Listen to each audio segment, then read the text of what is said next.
আসসালামু আলাইকুম রহমতুল্লাহ। আজকে প্রোল্যাক্টিন হরমোন নিয়ে সংক্ষিপ্ত একটু আলোচনা করব। সেটা হচ্ছে এই হরমোনটি পিটুইটারি গ্ল্যান্ড থেকে নিঃসৃত হয়। তিনটি গ্রন্থি হলো মস্তিষ্কের অত্যন্ত গুরুত্বপূর্ণ অন্তঃস্রাবী গ্রন্থি। হাইপোথ্যালামাস এটি মস্তিষ্কের একটি অংশ যা পিটুইটারি গ্রন্থির কার্যক্রম নিয়ন্ত্রণ করে। হাইপোথ্যালামাস প্রোল্যাক্টিন ইনহিবিটিং ফ্যাক্টর মূলত ডোপামিন নিঃসরণ করে, যা প্রোল্যাক্টিন উৎপাদন কমিয়ে দেয়।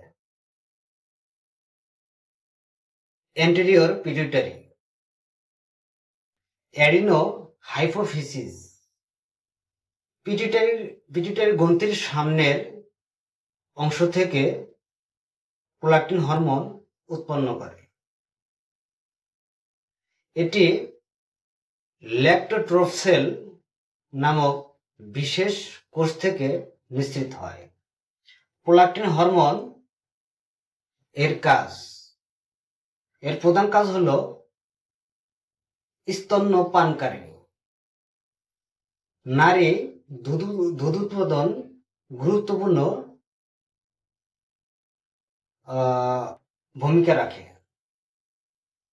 এটি স্তনের ম্যামারি গ্ল্যান্ড কোষগুলোর উপর কাজ করে যাতে দুধ তৈরি হয়।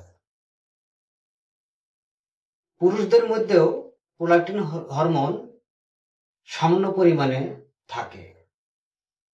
এটি ইমিউনো সিস্টেম ও প্রজনন হরমোনের ভারসাম্য রক্ষায় সহায়তা করে। Thank you. ভালো থাকবেন সবাই।